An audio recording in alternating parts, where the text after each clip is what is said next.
Well, several major Wall Street firms are reining back efforts to promote diversity, equity, and inclusion amid heightened criticism, and lots of it. All executives of these major firms and companies claim that not much has changed regarding diversity efforts. Private conversations suggest something quite different. The shift is being attributed to potential lawsuits, of course. One legal case closely watched on Wall Street is the American Alliance for Equal Rights versus the Fearless Fund. The Fearless Fund, backed by J.P. Morgan and Bank of America, among others. It gives money to companies that are led by women of color and has asked a federal judge to protect its contest for these women, while the American Alliance for Equal Rights claims the contest discriminates based solely on race, which, of course, is illegal. Here with me to discuss it all in this retreat from DEI is Campus Reform Higher Education Fellow and Professor of Political Science at Suffolk Community College in New York, Nicholas Giordano. Professor, nice to see you again. Steve, always a pleasure. They are in full retreat right now. It's Vanguard, BlackRock, J.P. Morgan Chase, a whole bunch of others that you don't see on the top 10 list, but they're in full retreat. They want nothing to do with DEI, ESG, any of this nonsense. They're actually going to do the thing that they're supposed to, which is take your money and turn it into more money. That's the job, right? Not less, anyhow, and they're going to get back to that, apparently. What do you think? Pretty novel concept, right? I mean, you're a financial institution, and so you should stick to finances. And I do think that companies are worried. You know, following the Supreme Court decision regarding higher education admissions, these companies, they went on a major move to base everything solely on race and gender, which is illegal under the 1964 Civil Rights Act. And then I also think there's other things going on as well. I think many of these companies realize how toxic these programs are in the workplace, how it pits employees against each other. It's extraordinarily divisive. We saw it with the Coca-Cola thing with Be Less White, and that shows. You also, at Campus Reform, we've been reporting, I mean, higher education is the one that really pushed the DEI model. They're trying to indoctrinate all students with this DEI, social justice phenomena. And the employers are getting these college students that are graduating, and they're complaining. They're saying that they're not ready to be in the workforce, that they're not trained appropriately. And so they realize that the focus on DEI has created an entire cohort of students that can't translate into the workplace and actually function properly. We've been reporting extensively on this at Campus Reform, where small businesses and large businesses say that Gen Z isn't showing up to work. They're missing their first day of work. They're ghosting interviews and won't even go on interviews. And then when they do get hired, they like to complain and they think they know everything as opposed to learning on the job and respecting those that have seniority. I heard this, what did they call it? Basic skills, something like that. I don't even remember.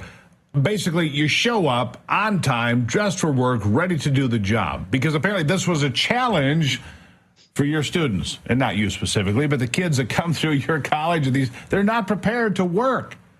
There's no work ethic. They think that they're entitled to stare at their phone and text their friends and do what they want when they want. They don't understand that when you're on this and you're at work, you're stealing from the company. They don't seem to understand that very basic concept, do they?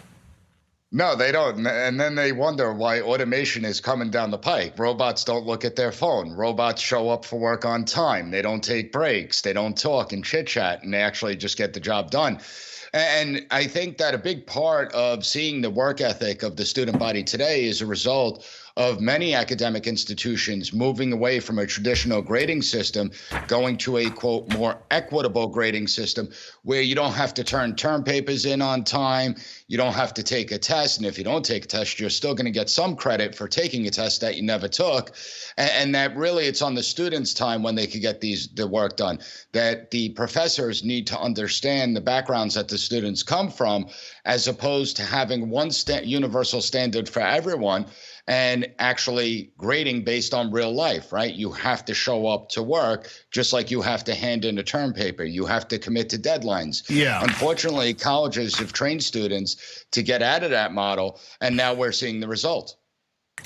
Colleges don't teach kids any damn thing for the most part. And I say that with all seriousness. I went on a college tour with one of my children here a couple of years ago. They weren't selling an education. They were selling meal plans and vacation time at the luxury university. That's what it was. It was it was a theme park with food courts, and every now and then you actually had to go to class, which was all Steve, that I was. think It was that's a an joke. important point that you just brought up, because the majority of tuition doesn't go towards teachers. It doesn't go towards the classroom. It actually goes to the amenities on campus. And so you're right about that. We need to get back to basics in this country, and we need to focus on actual education that produces a productive citizenry in our country.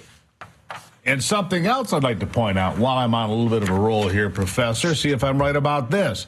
When I graduated high school, just after the earth cooled back in the 1980s, there was one kid, 160 kids in my high school class. One kid had a perfect 4-point. That kid went off to Harvard. That's how smart he was. Smart kid. I still remember him. Last year, I went to a graduation at the same high school, same class size, about 160. They had 20 plus perfect 4-point students. 20 plus. I mean, did these kids get that much smarter in the intervening years? No. We've gone from, earning grades to handing them out like candy.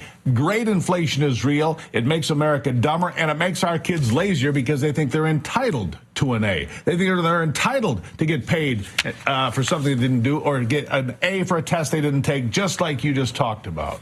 Right or wrong? Yeah, well, from 1970 to the 1990s, the average GPA was 2.5. Today, the average GPA is 3.2, and grade inflation is a real thing. It does happen. It's easier to give students A's and not hear complaints than to actually grade them appropriately.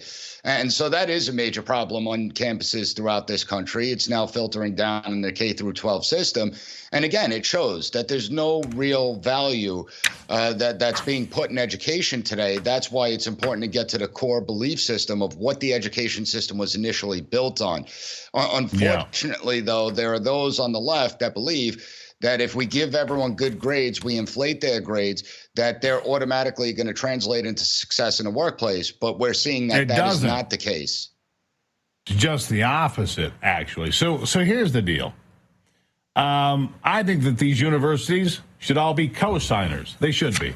That way, if the kid can't get their money back from the job that they were trained to do, the university picks up the tab. We don't turn it over to taxpayers, and we get the job done that way. Professor, I got to run, but I greatly appreciate your input. That's just my take. Thank you for having me.